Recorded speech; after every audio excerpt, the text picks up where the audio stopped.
महामृत्युंजय अनुष्ठान कोई सामान्य अनुष्ठान नहीं है। अगर आप इसको घर में करना चाह रहे हैं अथवा करवाना चाह रहे हैं, तो दोनों में क्या फ़र्क रहेगा?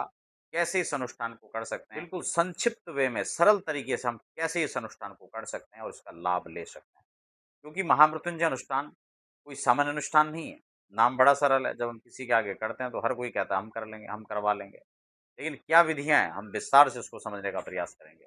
नए दर्शक हैं तो चैनल को सब्सक्राइब कर लीजिए, बेल आइकन प्रेस कर लीजिए ताकि आने वाले अपडेट्स भी आपको हमारे साथ प्राप्त होता रहे। सबसे महत्वपूर्ण है कि इसमें आप अपने लिए समय निकालना पड़ेगा। यह एक कलयुग में ऐसा ब्रह्मास्त्र, एक ऐसा अनूठा अनुष्ठान है जो हर किसी कामनाओं को पूर्ति करने के लिए अपने आप में सक्षम है।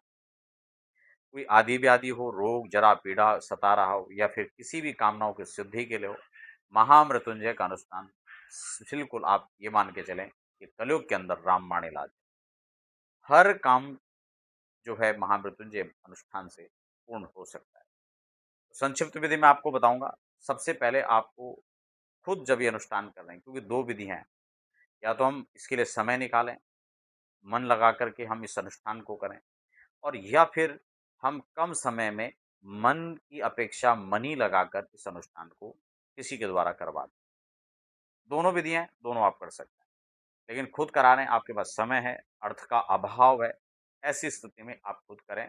आपको क्या करना है, घर के ही मंदिर में आप एक आसन लगाकर पूर्वाभिमुख होकर आप अपने स्थान पर बैठ जाएं। पूरब या उत्तर की दिशा आपके लिए इस अनुष्ठान के लिए अनुकूल रहेगा। एक चौकी बना करके उसमें यंत्र बना सकते हैं अगर आपको आता है।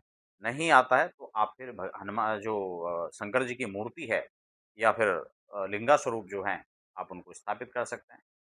और संक्षिप्त में जैसे भी आप पूजा पाठ करते हैं, अगर आप इनकी विशेष पूजाओं को देखना चाहते हैं तो हमने वो भी चैनल पर पहले बना रखा है। आप विस्तार से उस पूजा को भी देख सकते हैं और धीरे-धीरे इसको प्रैक्टिस करके आप सीख सकते हैं। संक्षिप्त में आपने भगवान गणपति का स्मरण करना है। जो भी श्लोक मंत्र आपको आता है उसकी विधि से कर सकते हैं। श्रीमन महागणाधिपतये नमः, लक्ष्मी नारायणाभ्याम नमः, उमा महेश्वराभ्याम नमः, ऐसे कह करके आपने गंधाक्षत पुष्प भगवान गणपति को अर्पण करना है। सूर्य अर्घ आदि दे करके, दीपक प्रज्वलित करके घी का, और उसके बाद आपने जो है संकल्प करना है। संकल्प में आपने अपना नाम, अपना गोत्र और मैं इस अनुष्ठान को क्यों करना चाह रहा हूँ, वह उसमें मेंशन करना है। और संक्षिप्त में आपको कहना है कि मैं अपना नाम, अपना गोत्र, अपना स्थान और महामृत्युंजय मंत्र को मैं इस कामना से करना चाह रहा हूँ, और इस जल को आप भगवान को समर्पित कर दीजिए हिंदी में। अगर आप संस्कृत में कैसे संकल्प करते हैं तो उसकी हमने 2 मिनट की वीडियो पहले बना रखा है, आप उसको भी देख सकते हैं। और संकल्प के लिए अलग से वीडियो संस्कृत हिंदी में दोनों तरह से है, आप उसको चेक कर सकते हैं। यहाँ पर विस्तार न हो, संक्षिप्त में चर्चा हम इसलिए कर रहे हैं। उसके बाद आपको एक विनियोग लेना है। हाथ में आप एक चम्मच में या हाथ में ऐसे आप जल रखिए और महामृत्युंजय का जो विनियोग है आप उसको पढ़ेंगे।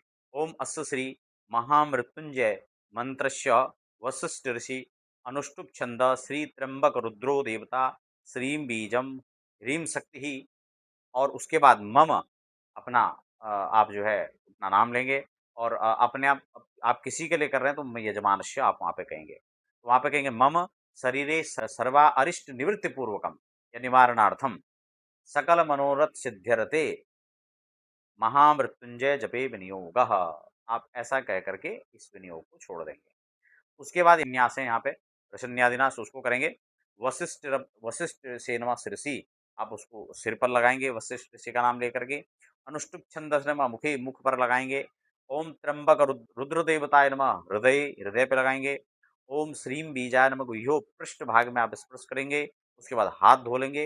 ह्रीम ह्रीम शक्ति नमः पादयो, फिर अपने दोनों पैरों पर आप स्पर्श करेंगे अपने हाथ से और फिर हाथ धो लेंगे।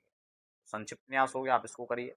उसके बाद आप जो है करन्यास और हृदयन्यास है, उसको आप एक साथ भी कर सकते हैं, अलग अलग भी कर सकते हैं। मैं वीडियो लंबी ना हो इसलिए सिंगल एक बार में ही बता रहा हूँ। ओम त्र्यंबकम अंगुष्ठाभ्याम नमः, इस तरह से आप स्पर्श करेंगे। इसके अलावा एक छोटी सी पुस्तक भी खरीद सकते हैं ताकि आपको सरलता रहे। ओम यजामहे तर्जनीभ्याम नमः, है ना। और उसके बाद शिरसी स्वाहा। ओम सुगंधिम पुष्टिवर्धनम मां मध्यमाभ्याम नमः, फिर शिखाय वसत। ओम उर्वारुकुमिवंदनान अनामिकाभ्याम नमः कवचाह्यम। ओम मृत्योर्मुक्षीय कनिष्ठिकाभ्याम नमः और नेत्रत्राय नेत्रों पे लगाएंगे। और मामृतात करतल कर पृष्ठाभ्याम नमः और ऐसे सिर से घुमा करके अस्त्राय पट आप कर लें। ठीक है, ये न्यास आपने कर लिया।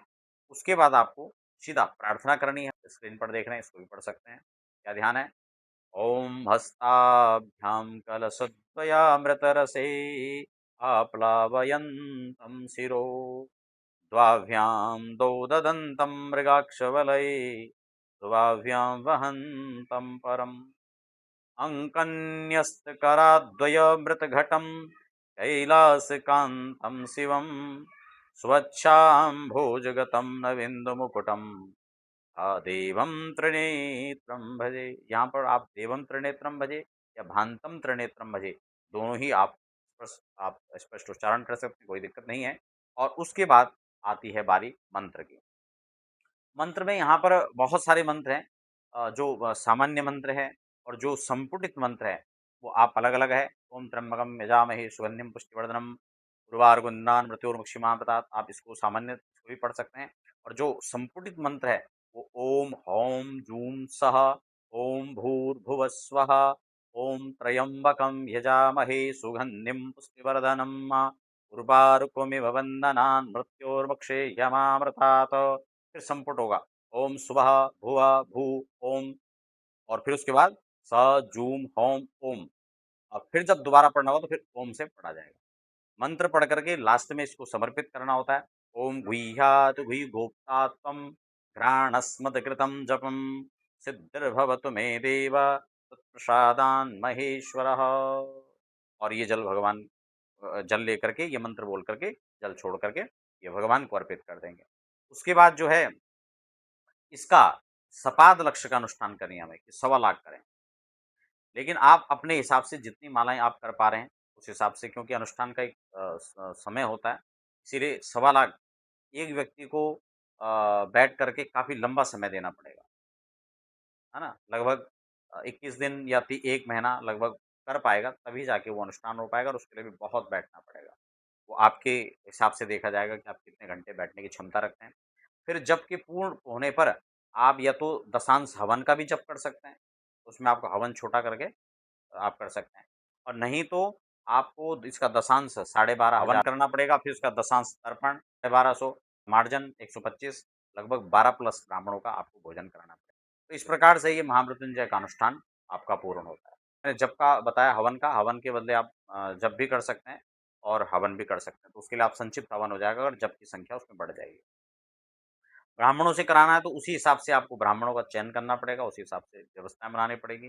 देश काल परिस्थिति के हिसाब से कैसे ब्राह्मण है, कहाँ व्यवस्था हो रही है, उसी हिसाब से उसका खर्च भी आता है। घर में करें, तीर्थ में करें, हरिद्वार में कराना चाहते हैं तो विधिवत आप इस अनुष्ठान करा सकते हैं। आपने देखा कई बार हमारे इसके लिए बड़े बड़े आयोजन हुए हैं, 5.25 लाख एक एक बार भी हमने जब करवाए हैं। तो आप उस विधि से भी वहाँ पर करवा सकते हैं। यहाँ पर आपको बड़े प्रमाणित रूप से और बड़े अच्छे वैदिक पद्धति से जो हमारी निष्ठा है महादेव के प्रति अनुसार हम लोग ये अनुष्ठान करते हैं।